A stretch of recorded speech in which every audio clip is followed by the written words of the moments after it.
उत्तम त्याग धर्म की। महानुभाव, आज उत्तम त्याग का दिन है। अब हमारी आध्यात्मिक यात्रा प्रारंभ हो चुकी है। आत्मा के कल्याण के लिए, आत्मा के उद्धार के लिए, आत्मा को परमात्मा बनाने के लिए हमारी यात्रा परसों से प्रारंभ हो चुकी थी। और वह यात्रा संयम, सत्य, संयम, तप। कल हमने अपनी आत्मा को उपास करके, स्वाध्याय करके, जाप करके तपाया। तपाने से हमारी आत्मा गर्म हो गई। और कहा जाता है जब लोहा गर्म हो तो चोट मार देना चाहिए। तो आज त्याग का दिन है।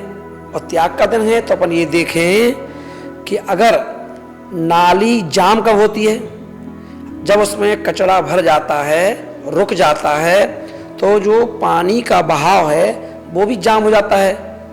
तो लोग उससे आपको, मोहल्ले को, सबको परेशानी उत्पन्न होती है।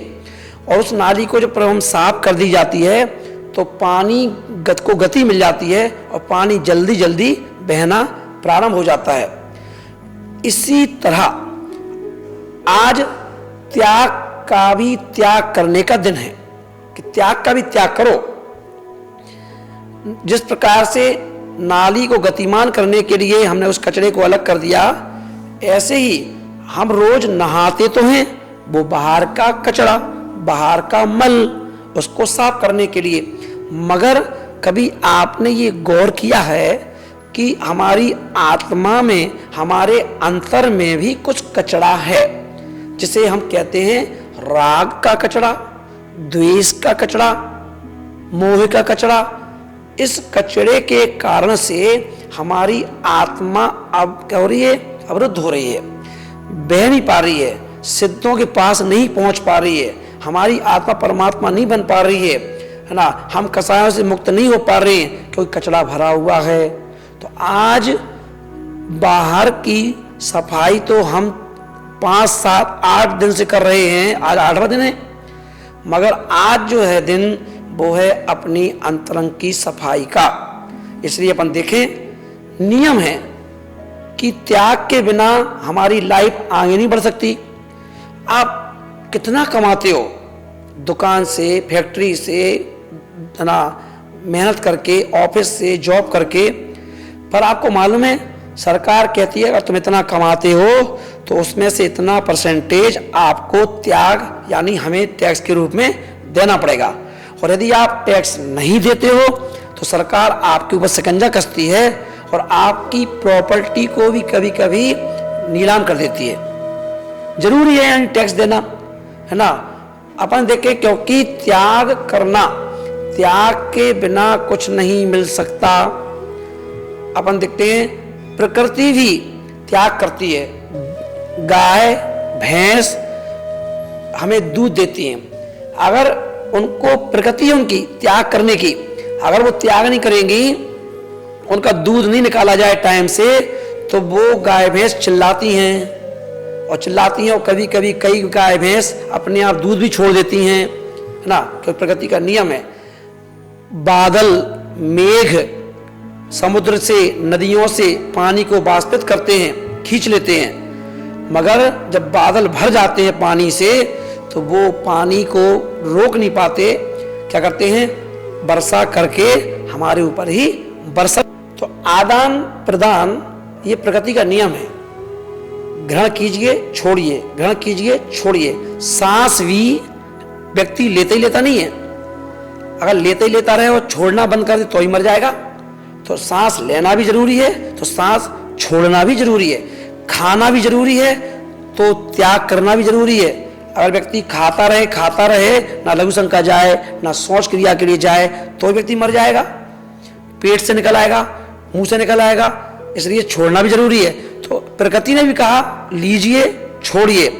तो और आज निजी संपत्ति को पहचानने की आवश्यकता है। जब हमें वास्तविक निधि पता चल जाए कि आपके पास नकली भी हीरे मोती रखे हैं और असली भी हैं, और आपको ये पता चल जाए कि ये असली हैं ये नकली हैं, तो आप संभाल करके किसको रखोगे, हीरे मोती को या कांच के टुकड़ों को? तो आज उन कांच के टुकड़ों को फेंकने का दिन है, उनको अलग करने का दिन है, क्योंकि निजी संपत्ति हमारे पास जो है, सम्यक दर्शन एक रत्न है, सम्यक ज्ञान भी एक रत्न है, सम्यक चारित्र भी एक रत्न है। जब तीन रत्न हमारे पास हैं और वो रत्न हमको मोक्ष भेज सकते हैं, सिद्धालय में हमें सिद्धों के साथ बिठा सकते हैं, तो हमें ये कांच के टुकड़े जिन्हें हम राख कहते हैं, द्वेष कहते हैं, कसाय कहते हैं, इनको अपने साथ रखने से कोई फायदा नहीं, क्योंकि इनसे हमारे परिणामों में अंतर आता है।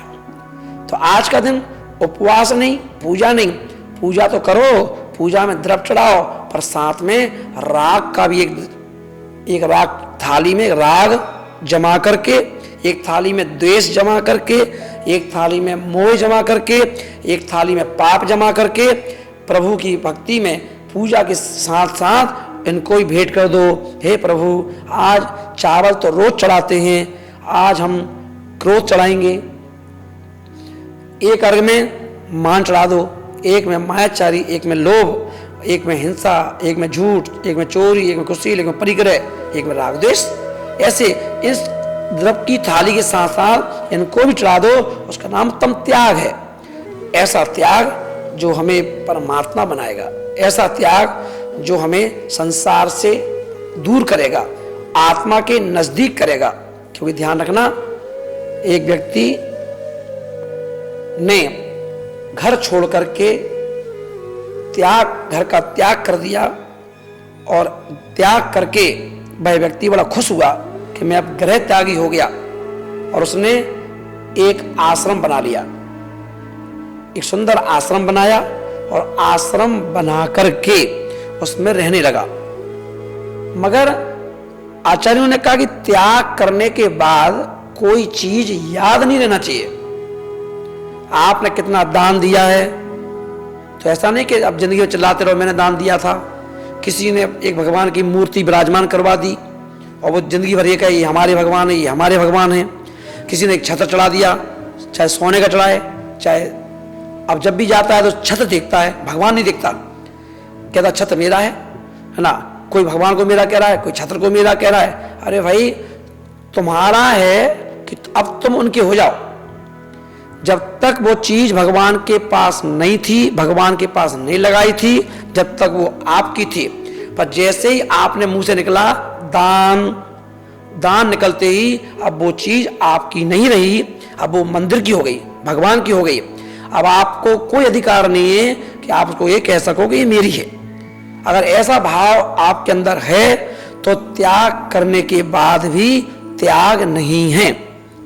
धर प्रेम मत हो, मुस्कुराओ, मेरे साथ मुस्कुराओ, हंसो, क्योंकि ध्यान रखना त्याग ऐसा हो, आचार्यों ने कहा है जिस प्रकार से हमारे मुख से कभी उल्टी हो जाती है तो उस उल्टी को व्यक्ति कभी भी वापस नहीं लेता।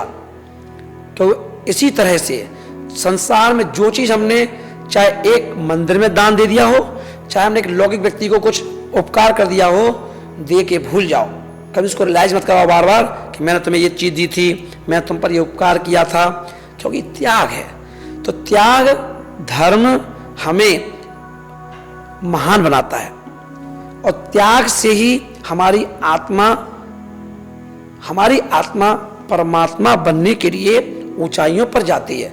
इसलिए आज उत्तम त्याग का दिन, और उत्तम त्याग से जहां हम आकिंचन की ओर बढ़ेंगे, क्योंकि जिस व्यक्ति को ये लगता है कि संसार की सारी चीजें ही मेरी निजी संपत्ति है, तो आपको मालूम है कि सांस रोकते ही सारी वस्तुएं अपने आप छूट जाती हैं।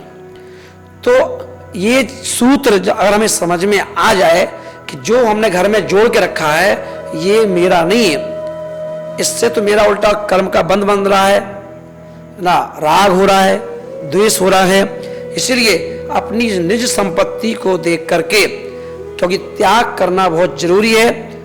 आत्मा के कल्याण के लिए, अपनी स्वास्थ्य के लिए, हर तरह से है ना, अपनी आत्मा शांति के लिए त्याग करना बहुत जरूरी है। इसलिए धर्म प्रिय बंधु, आज उत्तम त्याग के दिन हम कसाय का, दुर्व्यवहार का, आपस में वैमनस्यता का, बुराइयों का आज त्याग करें। और त्याग करके और बुराइयों के साथ जो चीज़ आपको अजीज लग रही है, आपने जोड़ के रखी है, जो आपको सोने नहीं देती, आपको खाने नहीं देती, पीने नहीं देती, आज अपनी उस संपत्ति में से कुछ त्याग करने का दिन है। तो आज हम त्याग करें, त्याग करके हम अपनी आत्मा का कल्याण करें। ऐसी भावना के साथ 3 बार जाप बोलेंगे। ओम ह्रीम अर्हम उत्तम त्याग धर्मांगाय नमो नमः। ओम ह्रीम अर्हम उत्तम त्याग धर्मांगाय नमो नमः। ओम ह्रीम उत्तम त्याग धर्मांगाय नमो नमः। आज पर्युषा पर्व का 8वां दिन, और आपको मालूम हो जैसा कि आज बकरा ईद भी है। आज करोड़ों अरबों बकरों को आज एक साथ एक समय में अपनी जान देना पड़ेगी।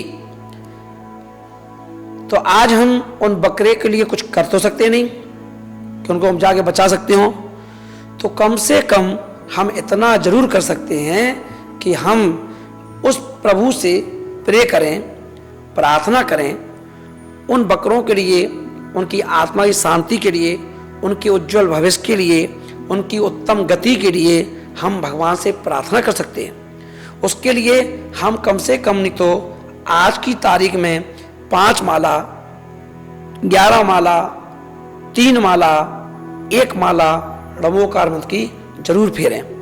आज जब आप भोजन करने के लिए बैठें तो कम से कम उस भोजन में से कम 6 रस होते हैं, 1 रस का कम से कम जरूर त्याग करें, है ना, जिससे कि जिस समय उन बकरों की कुर्बानी दी जा रही हो, कम से कम उस समय पे आप ना होटल में ना घर पे कहीं भी उस समय कम से कम भोजन पानी ना करें, क्योंकि एक और कुर्बानी दी जा रही हो, एक और आप खा रहे हो, तो इसमें आप इसके पता सिंपैथी दिखाई नहीं देती है, आपकी संवेदनाएं दिखाई नहीं देती हैं। तो आज संवेदना का दिन है कि हमें संवेदनशील बनना है, संवेदना को समाप्त नहीं करना है, जिससे हम अपनी आत्मा की यात्रा कर सकें।